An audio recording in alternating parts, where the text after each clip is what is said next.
I think we can all agree when I say we all can appreciate attractive characters in any form of media, but I think we all can also agree that much like everything in life, not everything is about the gyat.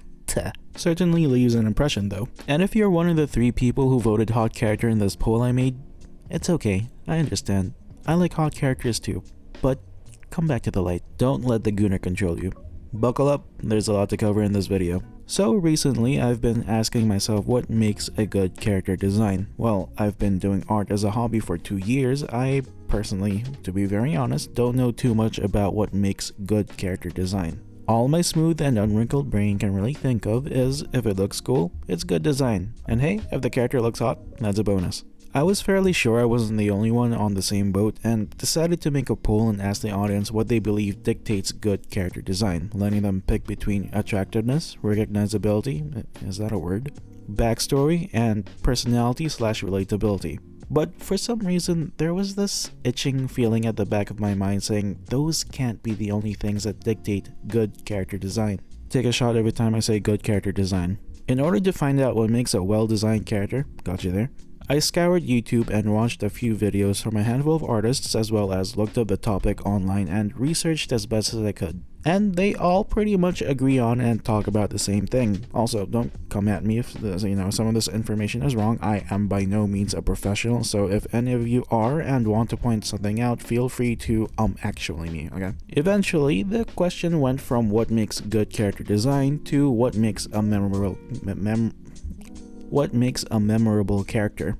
But let's tackle character design first. What character design really breaks down to is the visual appearance of the character, their purpose, and what they're supposed to convey. The shape language, the role, the setting, personality, body scars and tattoos, the color palette, their culture, silhouette, the props, the pose. All of these things play a role in character design, allowing you to make a truly unique character. Professional artists who talk about character design oftentimes talk about the overall shape design of a character and how that conveys certain elements. Now let's use this free PDF file about shape language that I totally did not nick off of the Walt Disney website. Now it's important to keep in mind that these are just general guidelines and you can actually mix up the rules to, you don't have to follow everything down to the T. Oftentimes, squares give a sense of sturdiness and movability like a wall, and triangles often mean that something is energetic, dangerous, sharp, very much like a blade, while circles oftentimes convey that sense of softness and friendliness, like a cute animal, which brings us to the next thing.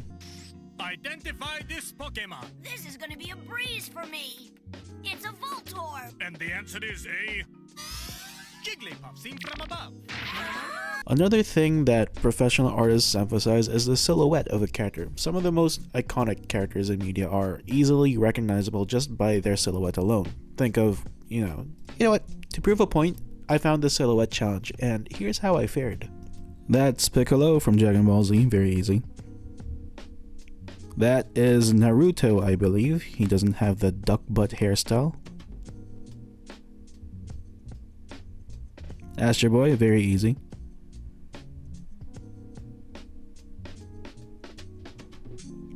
That is Luffy with the iconic the hat from One Piece. That is Ryuk from the Death Note.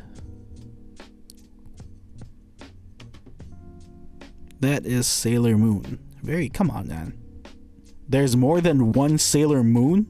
That failure aside, think of some of the most well-known characters in media. For example, Darth Vader, the iconic villain of Star Wars, or Goku from Dragon Ball Z, Stitch from Lilo and Stitch, Chun-Li, Wednesday, Lara Croft, Bayonetta, and Cloud Strife from Final Fantasy VII, a character who we will analyze very briefly. Now, just from the silhouette alone, what does Mr. Strife's silhouette convey? Well, judging from the pose, some of you might say that he's serious, stoic, and just judging by the way his feet are positioned, he's prepared to fight. If we just look at the pose itself and not the ridiculously massive sword that he's known for, which brings us to props. Oftentimes when viewers see a character, the items they use and the weapons they wield can help the audience more easily identify a character. I think the Final Fantasy series and video games in general do a pretty good job when it comes to associating characters with weapons. Again, Cloud Strife with the Buster Sword, Sephiroth with his absurdly long Masamune, Scorpion with his kunai hook thingy, I don't know what it's really called, Sora and the Keyblade, Kratos and his Blades of Chaos. But that isn't to say that movies and comics don't do a good job as well. Freddy Krueger and his clawed gloves, Indiana Jones and his whip and hat combo, Captain America and his shield, and Darth Maul with his double-bladed lightsaber. God damn, that double-bladed lightsaber reveal was so hype. Bro thinks he can take on 2 Jedi at the same time. Come on, be serious. Oh shit. Now we're talking. While the silhouette overall is important, Tim McBurney said something interesting where he divides the concept of the silhouette into 2 different categories. The external silhouette, which we just went over, the thing where just the silhouette itself allows us to identify the character, and the internal silhouette, which from what I understand, do correct me if I'm wrong, is more of how you add interest to the character without changing the external silhouette. So I think, again, from what I understand, this will tie into things like scars, body markings, and accessories. Let's take Karlach from Baldur's Gate 3 for example. While her character's external silhouette is quite simple in my opinion, don't come at me Karlach lovers, I love her too, it does look a little ordinary, mundane, but once we take away the silhouette and look at her internal silhouette, that's when Karlach becomes much more interesting and tells us more about her character and all she's been through. For example, her burn scars, her tattoos, her broken horn, and the iconic infernal engine burning inside her body that keeps her alive, taking the place of her heart which was removed against her own will. So from how I understand it, the internal silhouette is kind of like adding story elements to the character. Little bits and pieces that give us subtle pieces of information about the character without saying anything. Another thing to keep in mind is the character's outfit. Is it appropriate for the story's universe they're in, and does it make sense? A lot of times the costume not only allows us to distinguish a character, it's a way of telling a story without saying anything, and oftentimes those costumes can change as the story progresses and the character develops over the course of the story. For example, realistically, you wouldn't want to wear minimal clothing in a Sub-Zero environment. But again, that depends on the world and the lore. In a fantasy setting, you could theoretically have a character wear minimal clothing, but that character could have some sort of inherent or magical power that allows them to withstand the cold. The outfits can also be used to distinguish characters from ranks, and if you combine this with symbols and iconography, well, that makes it much easier for someone to identify the ranking. For example, the Squid Game soldiers. Sure, most of them wear, the pink outfits that they're known for, but what really distinguishes the grunts to the higher ranks are the symbols on their masks. Here's the wiki page that explains their rankings. Circles for the grunts, the ones who take care of the menial tasks like body disposal and cleaning the arena. Triangles for the soldiers who, well, dispose. And squares for the managers who, according to the wiki, organizes the guards, relays information, and disciplines soldiers who step out of line. The obvious thing with the Squid Game soldiers are designed is how the symboled masks use icons that I'm sure a lot of you are familiar with, the PlayStation controller symbols, which really emphasizes the game part of Squid Game. But so far we've been talking about character design, the visual aspects. Surely there's much more to what makes a character memorable than just the visuals. The visual appeal of a character plays a significant part without a doubt, but the question at the beginning of the video wasn't what makes a visually appealing character, the question was what makes a character memorable. Let's step outside of the visuals here for a bit and take a look at the non-visual aspects. I don't know what the word is for that. The personality of a character plays a huge role in what makes a character more memorable. One of the most memorable characters with an eccentric personality from recent years is, for me at least, probably That's me! If you've played League of Legends before, you're going to be familiar with the character, but I'll be talking about Jinx from the Arcane show. If you guys haven't seen the show, Arcane, go watch it, it's great. I won't spoil the show in its entirety, but what makes Jinx stand out, to me at least, is that she deeply loves those she cares about, she has unwavering loyalty, she's creative, but she's also unhinged, explosive, chaotic, unpredictable. It's definitely a complex blend of personalities. Her personality, in short, was the result of a fairly tragic chain of events that happened in her early life, While she is what some would say a genius, which she is, she uses that genius to create destructive weapons. She's not a perfect paragon, she's not squeaky clean, she's not a Mary Sue, she's an incredibly flawed and complex character, which is something I believe people can appreciate. Let's be honest here, who likes a perfect character with no flaws that can do no wrong and always swoops in to save the day? Before I move on, I want to make a special mention to soundtracks. I personally love it when a character has a piece of music associated with them. It sort of, in my opinion, makes them much more iconic. Now, as an experiment, I'm gonna play 2 songs from Star Wars, and I want you to think of a character you would associate the songs with. Listen to this.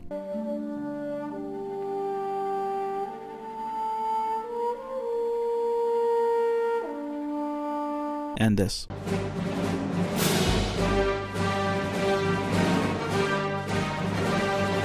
Most likely, you associate those songs with 2 iconic characters, Luke Skywalker for the former and Darth Vader for the latter. Anyway, just wanted to put that somewhere in the video, I didn't know where to put it. Anyway, let's move on. Now, where it gets fun is the character's overarching story. Subtle hints about the character's story through their visual design is fine and all, but that's not enough to make them memorable in my opinion. What makes a character more memorable and timeless, in my opinion, is a person's emotions towards that character. And storytelling is one of those ways to evoke those emotions. One example I can think of is Joffrey from Game of Thrones, that fucking sack of shit. Everyone hated him. Hopefully not the actor, but the character, okay? Because he was the biggest sack of shit in the show, and I'm sorry if this is gonna sound harsh, but I'm glad he disconnected from the server the way he did. Fuck you, Joffrey. You're talking to a king! But I think in general, people love a good story. I mean, it's a bit of a no-brainer. What would make a character more memorable than being taken along their journey? Seeing their world from their own perspectives, experiencing the world as they do, witnessing the struggles and failures characters go through, experiencing their victories, seeing them make progress towards their goals, the relationships they nourish, the adventures they have, and being taken on that journey and remembering that journey. I think essentially that's how people connect to characters at a deeper level. The story makes the character relatable, and when people see in a character pieces of themselves or things they dislike about certain people in the real world, whether through visuals or the story, that character is going to stick with them. Which brings me to the next point, the audience's experience with the character. This part's going to be short and it covers characters that don't necessarily have a story, or rather have their story emphasized, and people have to really dig deep into the world lore to find something about them. Rather, what makes them stand out are their powers and abilities. Think of characters like Malenia, Blade of Mikola, for example. For those who've played Elden Ring and reached this boss, you'll know just how insanely difficult the fight is. What with all her slashing and jumping, it's hard to catch a break. Did I mention that she has 2 phases where in the second phase she gets absolutely juiced up? With how much of a notorious terror she was an absolute menace to the Elden Ring community, with people taking several tries to try and beat her and some just abandoning the fight altogether. But in comes an unsuspecting hero that spawned due to Malenia Blade of Mikola's notoriety. Let me solo her. Armed with nothing but a jar as a helmet and 2 swords, Let Me Solo Her helped players defeat Malenia Blade of Mikola. And while the character is one created by a player rather than from Software's own team, Let Me Solo Her has become a well-known icon in the gaming community. And deservedly so. Malenia Blade of Mikola was one hell of a tough boss fight. As the saying goes, experiences make memories. So what truly makes a memorable character?